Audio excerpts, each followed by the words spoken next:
Gimana sih cara yang paling tepat untuk PDKT? Kira-kira kalau kita mau PDKT itu apa sih yang harus kita siapkan gitu?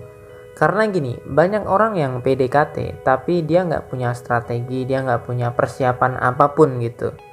Kalau kita nggak punya persiapan apapun, ya kemungkinan besar PDKT kita itu pasti akan gagal. Kecuali kamu itu orangnya udah ganteng, kaya, dan tajir. Nah, itu beda cerita. Nah, kalau muka kamu biasa aja dan kamu nggak kaya-kaya amat, maka mau nggak mau kamu tuh harus menyiapkan beberapa strategi. Misalnya seperti ini. Pertama, kamu tuh kalau mau PDKT, kamu harus cari tahu dulu kelebihan kamu itu apa. Kenapa kalau kita PDKT harus cari tahu kelebihan kita? Karena gini bro, kalau kamu PDKT sama cewek, cewek itu akan menilai kamu. Kamu itu punya kelebihan apa? Jadi ketika kamu PDKT sama cewek, cewek itu akan melihat kamu, cewek itu akan menilai kamu, dan cewek akan membandingkan kamu dengan cowok yang lain. Kira-kira kelebihan kamu dibandingkan dengan cowok lain itu apa? Karena seperti yang kamu tahu, satu orang wanita biasanya dideketin minimal 3-5 orang. Apalagi kalau kamu itu PDKT sama cewek yang cantik. Otomatis dia akan lebih banyak lagi cowok yang ngedeketin dia. Bisa 10 orang, bisa 15 orang, ataupun lebih. Nah kalau kamu nggak punya kelebihan, ya kamu nggak akan pernah bisa jadi pacarnya dia. Kenapa? Karena saingan kamu berat bro. Makanya kalau kamu pengen PDKT kamu lancar, mau tidak mau kamu harus punya kelebihan tertentu. Contoh misalkan kamu jago main basket, atau mungkin badan kamu atletis, atau mungkin kamu adalah seorang konten kreator atau penulis buku, atau kamu punya banyak prestasi. Intinya kamu harus temukan kelebihan yang ada dalam diri kamu sendiri. Ingat, setiap manusia itu pasti punya kelebihannya masing-masing. Kalau sampai hari ini kamu belum punya kelebihan, artinya kamu belum bisa mengeksplor diri kamu sendiri. Nah, lebih baik kamu cari tahu kelebihan kamu. Nah, kalau misalkan kamu itu udah tahu nih kelebihan kamu itu apa. Nah, strategi yang kedua adalah kamu harus menulis kriteria cewek yang kamu inginkan itu seperti apa. Dan ini penting banget. Kenapa kita harus nulis kriteria cewek yang kita inginkan? Karena gini bro, takutnya adalah ketika ada cewek cantik yang jalan di depan kamu, terus tiba-tiba kamu ngedeketin dia, terus tiba-tiba kamu kenalan sama dia. Jatuhnya adalah kamu itu hanya PDKT sama cewek yang cantik. Setiap cewek yang cantik kamu deketin. Ini kan berbahaya bro. Berbahayanya kenapa? Karena ya setiap kali kamu jalan pasti akan selalu ada cewek yang cantik. Nah kriteria ini digunakan agar kamu tuh bisa menseleksi cewek. Misalkan ada 10 cewek cantik yang kamu deketin. Nah kalau kamu nggak punya kriteria, kamu akan bingung sendiri. Kira-kira cewek yang kamu butuhkan itu seperti apa? Karena setiap cewek itu punya karakternya masing-masing. Nggak mungkin dong kamu itu pilih semua cewek itu. Nggak mungkin. Jadi kalau kamu pengen PDKT, kamu harus tentukan dulu target kamu itu siapa. Ceweknya seperti apa. Itu harus kamu tentukan juga. Agar ketika kamu PDKT sama banyak cewek, kamu itu tahu siapa yang terbaik di antara mereka. Nah, ada beberapa pendapat gitu. Kalau misalkan kita PDKT-nya itu satu cewek aja atau ke banyak cewek, atau istilahnya multi gebetan. Ya, keduanya itu punya plus dan minus gitu. Misalkan kalau kamu cuman PDKT sama satu cewek, ya kalau kamu gagal ya udah kamu akan gagal. Tapi kalau kamu PDKT sama banyak cewek, kalau misalkan satu nggak dapet masih ada 4 orang, katakanlah seperti itu.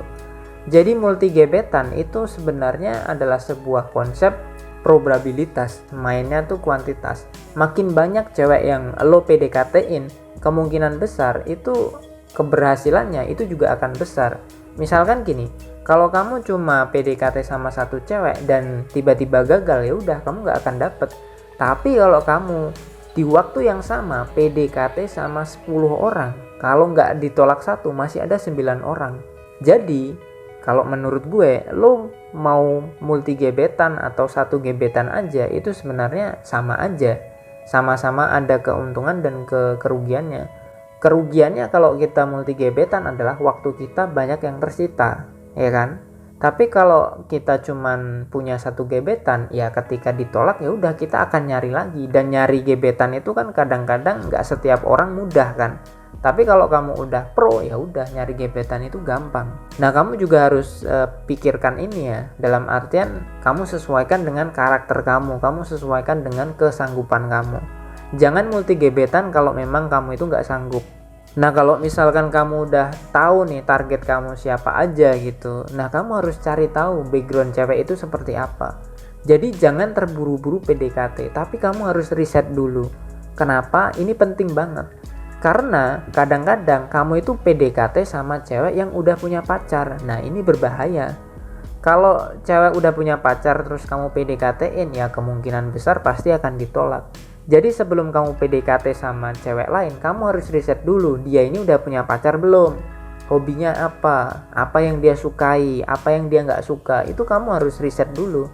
Risetnya gimana bro? Risetnya gampang, kamu tinggal cari akun sosmednya dia, terus pantengin gitu, kepoin 1-5 menit, kamu cari tahu apa yang dia suka, kegiatannya apa, mungkin makanan yang dia suka apa, dia sering jalan kemana, itu kan semuanya kelihatan di sosial media. Kalau dia nggak punya sosial media gimana bro? Ya udah, cewek yang nggak punya sosial media di skip aja. Yang kelima, kalau misalkan kamu udah tahu backgroundnya dia, kamu udah tahu apa yang dia suka, apa yang dia nggak suka, baru kamu itu PDKT sama dia. Jadi ketika kamu riset itu, kamu kan punya banyak bahan. Oh, dia ini hobinya mungkin tentang nonton film, hobinya tentang fashion. Sehingga ketika kamu PDKT sama cewek itu, yang kamu bahas itu adalah hobinya dia. Kalau kamu membahas hobinya dia itu pasti akan seneng. Kenapa? Karena dia suka dengan hobi itu. Jadi ketika kita riset, itu sebenarnya kita nyari topik pembicaraan untuk si gebetan itu. Nah, banyak sekali cowok-cowok itu yang PDKT yang modal nekat doang. Ya sebenarnya nggak masalah gitu modal nekat. Tapi kan kalau kamu nekat, itu ya kamu pastikan dulu kamu itu udah pro, udah jago ngobrol. Tapi kalau kamu cuma nekat doang, tanpa kamu mempersiapkan topik pembicaraannya apa, kira-kira kalau ngobrol mau ngapain, ya nggak akan semudah itu. Makanya riset itu penting. Untuk apa? Untuk tahu cewek ini punya hobi apa, kegiatannya apa, topik pembicaraan yang disukai itu apa. Itu penting banget. Kalau kamu tahu topik yang dia suka, dia pasti akan lebih mudah jatuh cinta sama kamu. Sesimpel itu bro. Oke, gue akan rekap lagi. Kalau kamu pengen PDKT, kamu harus persiapkan 5 hal ini. Pertama, kamu cari tahu kelebihan kamu. Yang kedua, kamu harus menuliskan kriteria cewek menurut kamu itu seperti apa. Cewek yang kamu butuhkan itu seperti apa. Dan yang ketiga, kamu bisa cari gebetan 1 atau lebih, multi gebetan atau 1 gebetan, sesuaikan dengan kesanggupan kamu. Yang keempat, kamu harus nyari atau riset background dari cewek tersebut. Yang kelima, baru kamu bisa PDKT sama dia. Dan kalau bisa PDKT ini secara langsung, kenalan langsung, baru kamu bisa chattingan sama dia. Semoga bermanfaat dan semangat bro.